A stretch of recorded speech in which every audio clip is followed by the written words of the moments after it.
சென்னை மருத்துவமனையில் உயிருக்கு போராடிக் கொண்டிருந்தாள் சாந்தி. தவறு அவளுடையது அல்ல. சாலை ஓரத்தில் இருந்த ஒரு இளநீர் கடையில் இளநீர் வாங்கி குடித்துக் கொண்டிருந்தாள். ஆனால் அப்பொழுது அந்த சாலையில் நடந்த விபத்தினால் எதிர்பாராத விதமாக ஒரு கார் அவளை மோதியது. வயிற்றில் பலத்த அடி. வயிற்றில் மட்டுமன்று, ஆம், கிரி சாந்தி தம்பதியினரின் கனவிலும் வாழ்விலும் பலத்த அடி. திருமணமாகி 7 ஆண்டுகள் ஆகியும் குழந்தை பாக்கியம் இல்லை. பார்க்காத மருத்துவர் இல்லை, ஏறாத கோவில் இல்லை, வேண்டாத கடவுள் இல்லை.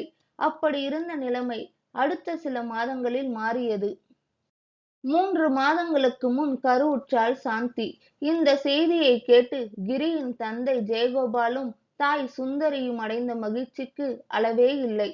சாந்தியோ தன்னை விட்டு பிரிந்து சென்ற தன் தந்தையோ தாயோ தான் தனக்கு பிறக்கப் போவதாக நினைத்து மகிழ்ச்சியுடன் கூடிய எதிர்பார்ப்பில் இருந்தாள். ஆனால் பாவம், இன்று இப்படி ஒரு அசம்பாவிதம் நிகழ்ந்து விட்டது. சாந்தியின் பையில் இருந்த கைபேசியை எடுத்து அதிலிருந்த எண்ணை பார்த்து சாந்தியின் நிலைமையைப் பற்றி அலுவலகத்திலிருந்த கிரிக்கு தகவல் சொல்லப்பட்டது. அடுத்த அரை மணி நேரத்தில் அவன் அந்த மருத்துவமனைக்கு வந்தான். அப்பொழுது சாந்திக்கு ஆபரேஷன் நடந்து கொண்டிருந்தது. நடந்ததை எல்லாம் கிரி தன் பெற்றோரிடம் சொல்ல அவர்களும் அடுத்த சில நிமிடங்களில் அந்த மருத்துவமனைக்கு வந்தனர். மூவரும் இஷ்ட தெய்வங்களை வேண்டிக் கொண்டிருந்தனர். இடையில் சொந்தங்களிடம் இருந்து வந்த அழைப்புகளை ஏற்று நடந்த விவரத்தை சொல்லிக் கொண்டிருந்தனர். அப்பொழுது ஆபரேஷன் தியேட்டரில் இருந்து ஒரு டாக்டரும் ஒரு நர்ஸும் வெளியே வந்து கிரியிடம் ஏதோ பேசினர். கிரியிடம் ஏதோ ஒரு தாளை கொடுத்து அதில் அவனது கையெழுத்தை வாங்கி மறுபடியும் ஆபரேஷன் தியேட்டருக்குள் சென்றனர். கிரியின் முகத்தில் இருந்த சோகமும் பயமும் அதிகமானது போல் இருந்தது.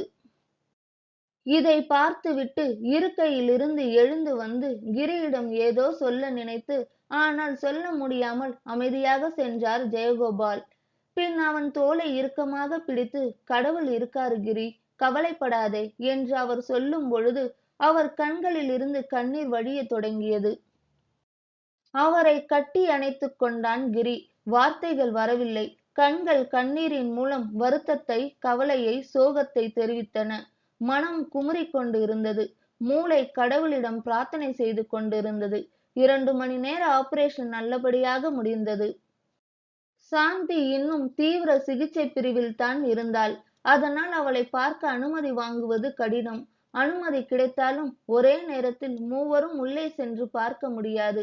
முதலில் கிரியை மட்டும் சாந்தியை பார்த்துவிட்டு வர அனுமதித்தனர் மருத்துவர்கள். அதற்கு பிறகே ஜெயகோபாலும் சுந்தரியும் உள்ளே சென்று சாந்தியை பார்க்கலாம் என்று சொல்லப்பட்டு இருந்தது. உள்ளே சென்ற கிரி அரை மணி நேரம் சாந்தியுடன் பேசிவிட்டு வெளியே வந்தான். கண்கள் கலங்கியிருந்தன. அதற்கு பிறகு உள்ளே சென்று சாந்தியை பார்த்துவிட்டு பின் வெளியே வந்தனர் ஜெயகோபாலனும் சுந்தரியும். வெளியே வந்தவுடன் வீட்டுக்கு போகும்பொழுது திருவான்மையூர் கோயிலுக்குச் சென்று அர்ச்சனை செய்துவிட்டு உண்டியலில் 1001 ரூபாயை போட்டுவிட்டுத்தான் வீட்டுக்கு போக வேண்டும் என்று ஜெயகோபாலிடம் சுந்தரி சொல்ல, அதற்கு ஜெயகோபாலும் சரி என்பது போல தலையசைத்தார். சாந்தி வீடு திரும்ப 1 வாரம் ஆனது. கிரிதான் அவளை மருத்துவமனையிலிருந்து அழைத்து வந்தான். நேரம் காலை 10:30 மணி. சாந்தியும் கிரியும் வீட்டுக்குள் நுழையும் முன் ஆர்த்தி எடுத்து திஷ்டியெல்லாம் கழித்துவிட்டு அவர்களை உள்ளே அனுப்பினார் சுந்தரி. பூரணமாக குணமாகி இருந்தாள் சாந்தி. ஆனால் அவள் உள்ளத்தில் இருந்த சோகத்தை அவள் முகத்தால் மறைக்க முடியவில்லை. முகமும் ஒரு கண்ணாடிதானே. கிரியின் தோளில் கை வைத்துக்கொண்டு மெதுவாக நடந்து வீட்டு கூடத்தில் போடப்பட்டிருந்த மர நாற்காலியில் உட்கார்ந்தாள் சாந்தி. ஜெயகோபால் உள்ளிருந்து அவளுக்கு தண்ணீர் எடுத்து வர ஆர்த்தி தட்டில் இருந்த நீரை வெளியே கொட்டிவிட்டு சுந்தரியும் அப்பொழுது வீட்டுக்குள் வந்தாள். அப்பா, இங்கே வந்து உட்காருங்க. அம்மா, நீங்களும் வாங்க. உங்க 2 பேருக்கிட்டையும் ஒரு முக்கியமான விஷயத்தை பத்தி பேசணும் என்று சொன்னாள் சாந்தி. என்னம்மா, வந்ததும் வராததுமா முக்கியமான விஷயம் பேசணும் சொல்றியே? கொஞ்ச நேரம் ஓய்வு எடுத்துக்கோ, சாயங்காலம் பேசிக்கலாம் என்றார் ஜெயகோபால். இல்லப்பா, இப்பவே பேசிடலாம். தயவு செஞ்சு நான் சொல்றதை கேளுங்க. சரிம்மா, சொல்லு. எதுவா இருந்தாலும் பதட்டப்படாம சொல்லு. கிரிக்கு நீங்க வேறொரு கல்யாணம் பண்ணி வைக்கணும்னு நான் ஆசைப்படுறேன். செய்வீங்களா? கண்கள் கலங்கின. குரல் நடுங்கியது. இதை சற்றும் எதிர்பார்க்கவில்லை ஜெயகோபாலனும் சுந்தரியும். சுந்தரி அதிர்ச்சியில் உறைந்து போனாள். ஜெயகோபால் தன்னை கொஞ்சம் ஆசுவாசப்படுத்திக் கொண்டு, ஏம்மா, என்னாச்சு? ஏன் திடீர்னு இப்படியெல்லாம் பேசுற? நாங்க ஏதாவது தப்பு பண்ணியிருந்தா எங்களை மன்னிச்சிடுமா? உன் முடிவை கொஞ்சம் மாத்திக்கோமா ப்ளீஸ் என்று கேட்டுக்கொண்டார். குரலில் இருந்த வருத்தம், நடுக்கம், அவர் சொன்ன வார்த்தைகள் மனதிலிருந்து வந்தவைதான் என்பதை உணர்த்தியது. சுந்தரியின் கண்கள் கலங்கின. இல்லப்பா, நான் கிரியை உண்மையாக நேசிக்கிறேன். என்னால அவரு கஷ்டப்படக்கூடாது. அதனாலதான் அவருக்கு இன்னொரு கல்யாணம் பண்ணி வைங்கள்னு சொல்றேன். அப்படி என்ன கஷ்டப்படப் போறான் கிரி? நீங்க 2 பேரும் இத்தனை வருஷம் சந்தோஷமாக குடும்பம் நடத்தினது எங்களுக்குத் தெரியும். ஒருத்தர் மேல ஒருத்தர் எவ்வளவு பாசமாக நடந்துப்பீங்க. இப்ப எங்கிருந்து இன்னொரு கல்யாணம் பண்ற பேச்சு வந்தது? கிரி உங்ககிட்ட சொல்லலையாப்பா? அம்மா, உங்களுக்கும் நான் எதனால சொல்றேன்னு தெரியலையா? இல்லையேம்மா, என்ன ஆச்சு? சொல்லேன். கிரி, நீயாவது சொல்லேன்டா. அப்பொழுது கிரி, நான் ஹாஸ்பிட்டல்ல இருந்தப்ப ஒரு தாள்ல கையெழுத்து போட்டது ஞாபகம் இருக்கா என்று ஜெயகோபாலை கேட்டான். ஆமாம், அதுக்கென்ன இப்போ? நடந்த விபத்தினால சாந்தியோட கரு கலைஞ்சு போய் அவளோட கருப்பையும் ரொம்ப சேதமாகியிருந்தது. அந்த கருப்பையை எடுக்கலைன்னா சாந்தியை காப்பாத்த முடியாதுன்னு சொல்லி இருந்தாரு டாக்டர்.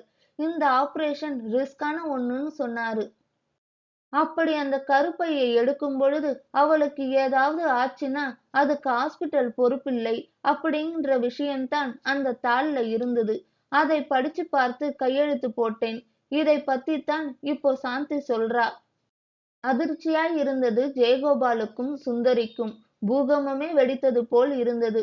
தன் மருமகளுக்கு இப்படி ஆகிவிட்டதே என்ற வருத்தத்தில், சோகத்தில் அவர்களால் எதுவும் பேச முடியவில்லை.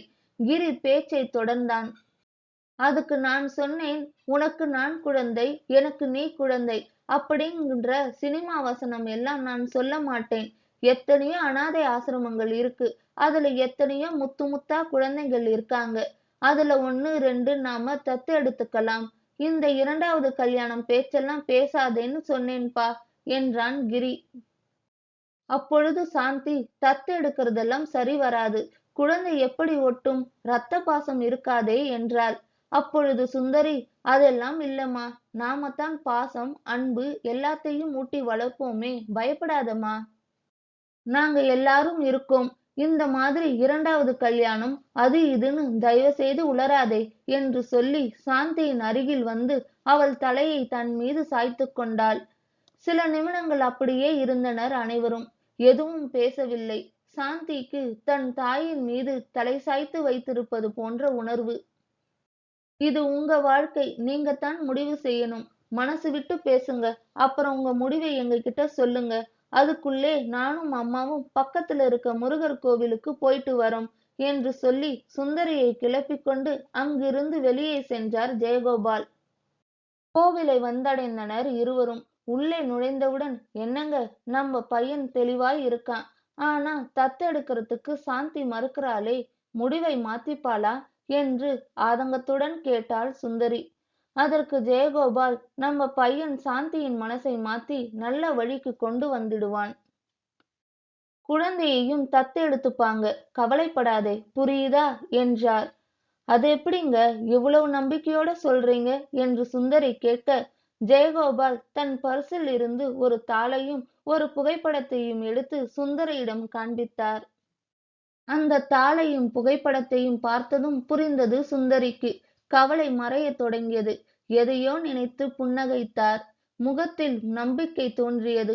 அந்த புகைப்படத்தையே சில நிமிடங்கள் பார்த்து கொண்டிருந்தார். கண்களில் ஆனந்த கண்ணீர் நிரம்பியது. அந்த தாளும் புகைப்படமும் என்ன தெரியுமா? கிரியை தத்தெடுத்ததற்கான ஒப்புதல் படிவத்தின் நகல். அவனை தத்தெடுத்த அன்று எடுக்கப்பட்ட ஒரு சின்ன புகைப்படம். அப்பொழுது ஜெயகோபாலின் கைபேசி ஒலித்தது. மறுமுனையில் கிரி. அப்பா, சாந்தி குழந்தைகளை தத்தெடுக்கிறதுக்கு ஒரு வழியா சம்மதிச்சிட்டா என்று சொன்னதை கேட்டு ஜெயகோபாலின் முகம் மலர்ந்தது.